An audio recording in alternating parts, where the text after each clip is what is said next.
Welcome back everybody. Khawaja Asif का बयान जिसका तज़किरा मैंने प्रोग्राम के आगाज़ में किया था, उन्होंने ये कहा कि सरगोशियां हो रही हैं कि आम इंतखाबात को कलअदम करार देने के लिए दरख्वास्त सुप्रीम कोर्ट में अक्टूबर में जाएगी और इनको कलअदम करार दिया जाएगा इंतखाबात को। उन्होंने अक्टूबर के महीने का तज़किरा क्यों किया? उमर के पास लेके चलते हैं सवाल। उमर, बताइएगा। उसकी वजह उसका इस मामले को आप जोड़ के देखें। ये जो हालिया फैसला आया मखसूस सीटों वाला और उसके बाद ये जो डेवलपमेंट हुई एडहॉक जजेस वाली, उसी खदशे की बुनियाद के ऊपर अब आगे चल के उनको ये लग रहा है कि वो मामला टेकअप होगा। अगर आपको याद हो तो जब इमरान खान की पेशी हुई थी सुप्रीम कोर्ट के अंदर, तो उन्होंने उस वक्त भी जजेस को कहा था कि हमारी दरखास्तें लगी हुई हैं 8 फरवरी वाली, आप मेहरबानी करें उनको समाअत के लिए मुकर्रर कर दें। फिर ये जो फुल कोर्ट होती रही उसमें इवन अतर मिनल्ला साहब बार बार कहते रहे कि वो दरखास्तें सामने क्यों नहीं आ रही या उसको हम टेकअप क्यों नहीं कर रहे। फिर पीटीआई ने एक और मुतफरिक दरखास्त दायर की, उसके ऊपर भी कुछ नहीं हुआ। तो अब इस सारे सिलसिले में हमने देखा कि जहां जहां इलेक्शन कमीशन को मुश्किल आई, शायद उसको रेस्क्यू किया गया। वो क्यों किया गया, मुझे उसकी वजूहात मालूम नहीं है। अब ये जो एडहॉक जजेस हैं, इनका बराह रास्त ताल्लुक है आने वाले चीफ जस्टिस के टेन्योर के साथ, जो मैंने आपको पहले अपना पॉइंट ऑफ व्यू दिया है।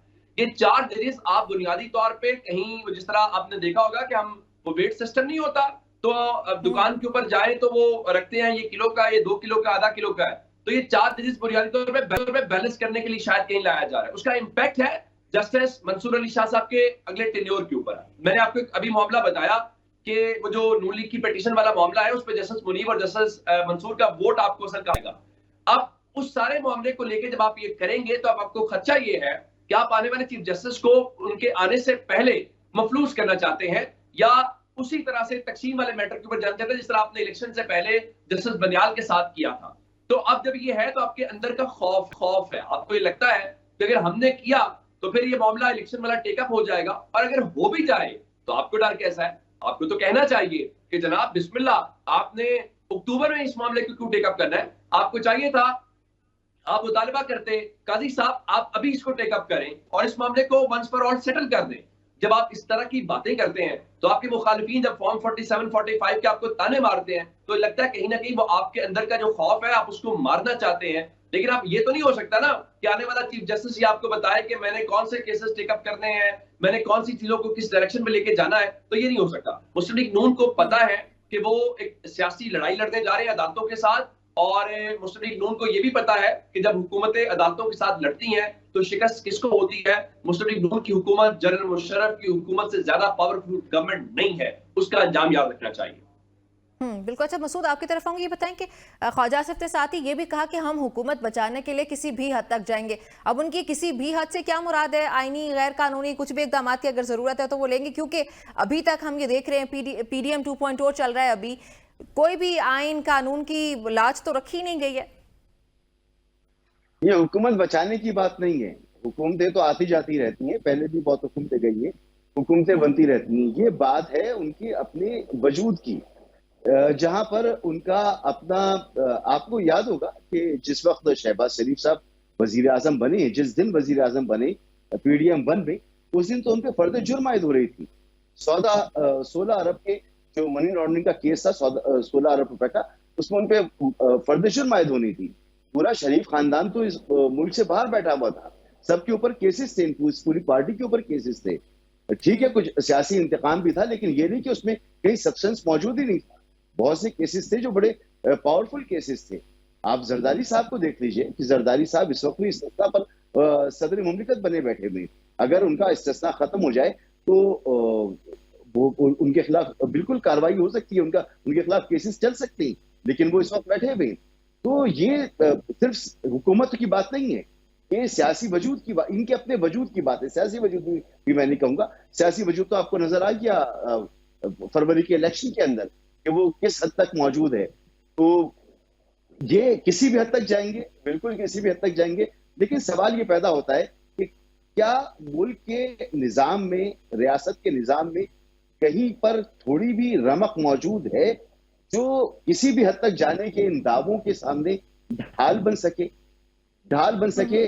क्या माजी में जो गलतियां दोहराई गई उन गलतियों को ना दोहराने की का इरादा कर सके कि अब दोबारा से अदालती फैसलों की बेतौकीरी नहीं करनी है।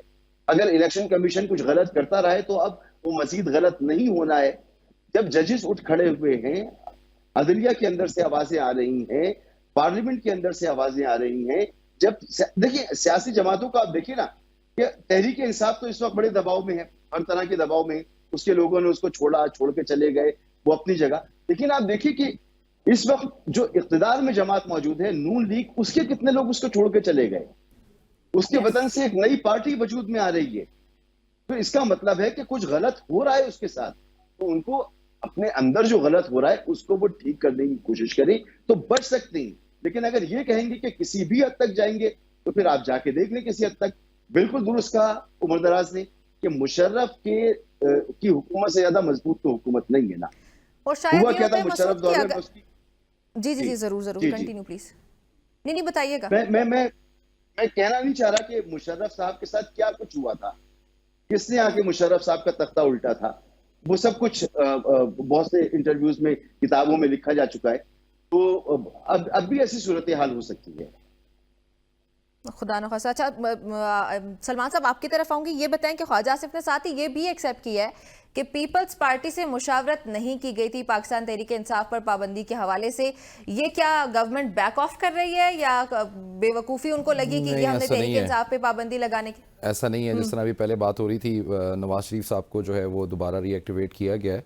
उन्होंने पूरी की पूरी जो पार्टीज़ हैं उनका इजलास बुलाया है। उसके अंदर चौधरी शुजात हुसैन को भी इन्वॉल्व किया गया है। उसके अंदर आसिफ अली जरदारी साहब को भी जो है वो दावत दी गई है। तो इसके ऊपर मुशावरत भी जारी है।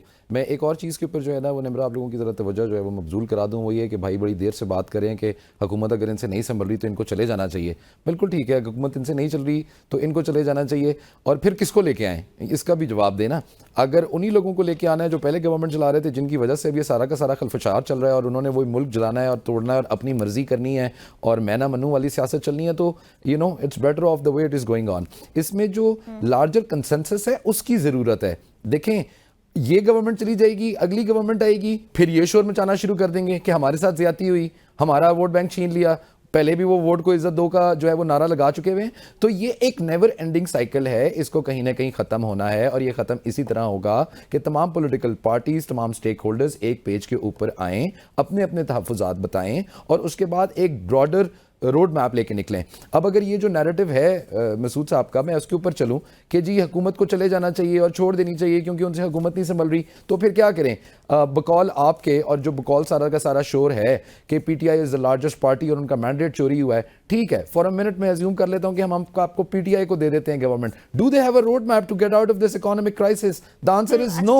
अगर आपने सुन लें, इसमें आखिरी चीज जो है ना सिर्फ वो ऐड कर लें कि डेमोक्रेसी होनी चाहिए, ये काकिस्टोक्रेसी नहीं होनी चाहिए कि आपने इनकॉम्पिटेंट लोगों को गवर्नमेंट देनी है। और प्लीज इसके ऊपर तवज्जो दें, डेमोक्रेसी पनपनी फूलनी चाहिए, काकिस्टोक्रेसी नहीं पनपनी फूलनी चाहिए कि जो सबसे इनकॉम्पिटेंट नालायक लोग हों उनको आप अपने मकासद के लिए इस्तेमाल करने के लिए हर दफा तो हम भी यही है कि जमहूरियत की ही जीत हो। मैंने शायद ब्रेक लेने से पहले भी ये कहा था कि जमहूरियत की जीत जब तक नहीं होगी तब तक हमारा उसके लिए रिकंसिलिएशन जरूरी है, उसके लिए फाहम तफहीम जरूरी है। गवर्नमेंट ने तोड़ना, गिराना, फिर लाना, फिर तोड़ना, फिर इंतशार करना नहीं होगा।